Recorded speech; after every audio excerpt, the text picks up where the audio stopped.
Merci Madame la Présidente, merci Monsieur le rapporteur, cet excellent rapporteur, chers collègues.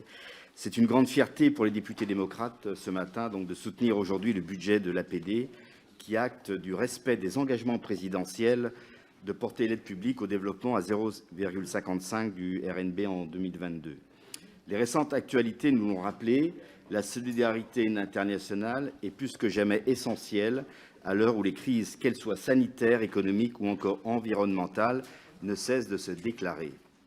La loi que nous avons votée en août 2021 nous a ainsi permis de redéfinir les priorités thématiques et géographiques relatives à l'APD, tout en fixant la trajectoire budgétaire d'un objectif de 0,5% pour atteindre 0,7% d'ici 2025.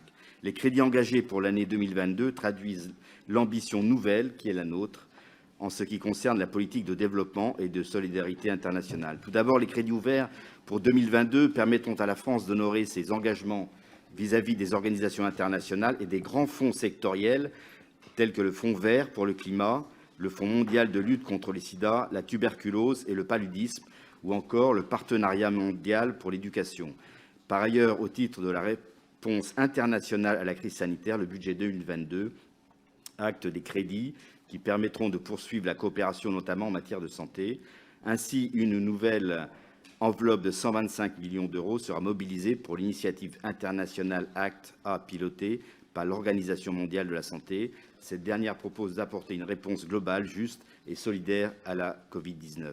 Enfin, je me réjouis de voir apparaître pour la première fois le programme destiné à la restitution des biens mal acquis. Adopté dans le cadre de la loi de programmation, il permettra de restituer aux populations concernées, sous forme de projets de coopération et de développement, les recettes issues de la cession de biens mal acquis.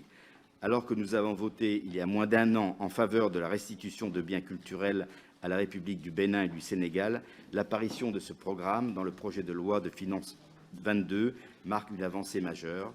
Quel en sera l'impact pour l'année 22, monsieur le rapporteur? Vous l'avez compris, dans le groupe démocrate soutiendra l'adoption de ces crédits qui traduisent un budget cohérent et à même de répondre aux objectifs qui relèvent de l'aide publique au développement. Je vous remercie. Monsieur Loiseau insiste sur les biens mal acquis.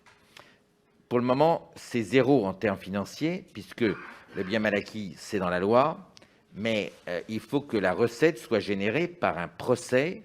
Il y en a un en cours et peut-être d'autres demain, en particulier celui de la Guinée équatoriale. Donc, une fois que cet argent sera récupéré, il sera alloué aux pays concernés.